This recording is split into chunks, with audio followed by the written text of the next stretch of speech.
Hi friends, welcome back to my channel orange job information. ఈ ఛానల్లో మీకు latest job notifications and online application process ఎలా apply చేయాలనేది మీకు క్లియర్ గా ఎక్స్ప్లెయిన్ చేస్తుంటాను. ఈ రోజు వీడియోలోకి వచ్చేసరికి గ్రూప్ 3 ఎడిట్ ఆప్షన్ వచ్చింది కదా, దాన్ని ఎలా అప్లై చేసుకోవాలి, ఎడిట్ పెట్టుకున్న ఆప్షన్స్ కి రిక్వైర్డ్ డాక్యుమెంట్స్ ఏంది అనేది మీకు క్లియర్ గా ఎక్స్ప్లెయిన్ చేస్తాను. వీడియోని ఎండ్ వరకు చూసి మీకు ఇన్ఫర్మేటివ్ గా అనిపిస్తే లైక్ చేసి సబ్స్క్రైబ్ చేసుకొని ఛానల్ ని సపోర్ట్ చేయండి. వీడియోలోకి వచ్చేసరికి గ్రూప్ 3 ఎడిట్ ఆప్షన్ అనేది ఫస్ట్ మనము గూగుల్ సెర్చ్ బార్ లో TGPSC అని టైప్ చేస్తే మనకి TGPSC వెబ్సైట్ అనేది ఓపెన్ అవుతుంది.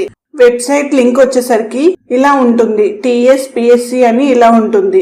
మెయిన్ వెబ్సైట్ లో మనకి edit application for group 3 services అనేది మనకి ఇలా కనిపిస్తుంది. దీన్ని క్లిక్ చేసుకుంటే మనకి అప్లికేషన్ ఎడిట్ లోకి వెళ్తుంది. ఎడిట్ అప్లికేషన్ లో మనము first TSPSC ID, date of birth, capture enter చేసి గెట్ ఓటీపీ ని క్లిక్ చేస్తే మనకి రిజిస్టర్డ్ మొబైల్ కి ఓటీపీ అనేది సెండ్ అవుతుంది. ఈ ఓటీపీని ఎంటర్ చేసి క్యాప్చర్ ఎంటర్ చేసి మనకి ఎడిట్ అప్లికేషన్ లోకి వస్తుంది. ఈ ఎడిట్ అప్లికేషన్ అనేది వన్ టైమే ఎడిట్ చేయడానికి అవకాశం ఉంటుంది కాబట్టి మీరు ఏదైతే అప్లికేషన్ లో ఎడిట్ చేయాలి అనుకుంటున్నారో దాన్ని క్లియర్ గా ఎడిట్ చేసుకోండి. ఎడిట్ ఆప్షన్ అనేది మళ్ళీ ఎడిట్ అవ్వదు. సో మీరు ఏదైతే మీకు అవసరం ఉన్నది ఎడిట్ చేయాలి అనుకుంటున్నారో దాన్ని క్లియర్ గా ఎడిట్ చేసుకొని దానికి సంబంధించిన, అంటే ఇప్పుడు నేమ్, ఒకవేళ నేమ్ ఎడిట్ ఉంటే నేమ్ కి సంబంధించిన డాక్యుమెంట్ అంటే SSC ఇలాంటివి అప్లోడ్ చేయాలి. అలా మీరు ఖచ్చితంగా డాక్యుమెంట్ అనేది అప్లోడ్ చేయాలి. Notification number, group 3 service start date, end date అనేది అయితే బేసిక్ డీటెయిల్స్ ఉంటాయి. నెక్స్ట్ మనకి TSPSC ID, name, photo, signature ఇవన్నీ చూపిస్తాయి. ఇందులో మీకు ఏది ఎడిట్, ఇన్ కేస్ నేమ్ అనుకోండి, ఇక్కడ నేమ్ టైప్ చేసి దానికి సంబంధించిన డాక్యుమెంట్, ఇన్ కేస్ నేమ్ లో ఏమైనా స్పెల్లింగ్ మిస్టేక్ ఉంటే SSC డాక్యుమెంట్ గానీ, ఆధార్ కార్డ్ గానీ ఇలాంటివి ఖచ్చితంగా అప్లోడ్ చేయాలి.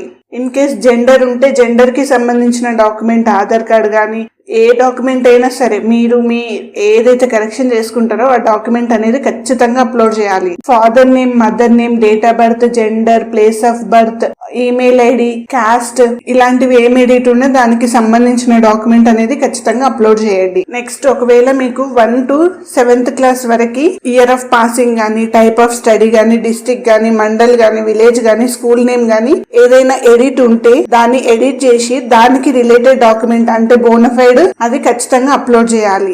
అప్లోడ్ చేసిన తర్వాత ఇన్ కేస్ మీరు హ్యాండిక్యాప్ ఉండి బై మిస్టేక్ అప్లికేషన్ లో OTR లో మీరు పెట్టలేకపోయినా, తర్వాతకి ఎంప్లాయీ స్టేటస్ అయినా, ఎక్స్ సర్వీస్ మ్యాన్ అయినా, స్పోర్ట్స్ అయినా ఇలాంటి డీటెయిల్స్ అయినా సరే వాటిని క్లిక్ చేసుకొని ఇక్కడ మీరు అప్డేట్ చేసుకోవచ్చు. తర్వాతకి మీ కమ్యూనికేషన్ అడ్రస్ డీటెయిల్స్ గానీ, లాంగ్వేజెస్ గానీ ఏదైనా సరే ఎడిట్ ఇక్కడ చేసుకోవచ్చు. మీరు పోస్ట్ సెలెక్షన్ కూడా క్వాలిఫికేషన్ డీటెయిల్స్ కూడా ఇక్కడ ఎడిట్ చేసుకొని మనము అన్ని డీటెయిల్స్ ఓకే ఉన్నాయి అనుకున్న తర్వాతకి ఒకసారి ప్రివ్యూ చెక్ చేసుకొని ప్రివ్యూ చూసుకున్న తర్వాతకి మాత్రమే సబ్మిట్ చేసుకోండి. ఇన్ కేస్ ఇది సబ్మిట్ చేస్తే మాత్రం మళ్ళీ వెనక్కి వచ్చేది ఉండదు కాబట్టి క్లియర్ గా చెక్ చేసుకొని 1కి 2 సార్లు చెక్ చేసుకున్న తర్వాతనే కన్ఫర్మ్ కొట్టండి. మీరు ఇప్పుడు ఏదైతే అప్డేట్ చేసింటారో ఆ అప్డేటెడ్ గ్రూప్ 3 అప్లికేషన్ ఫామ్ అనేది మీరు డౌన్లోడ్ చేసి సేవ్ చేసి పెట్టుకోండి.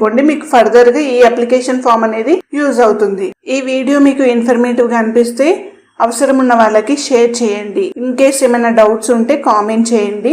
Thanks for watching.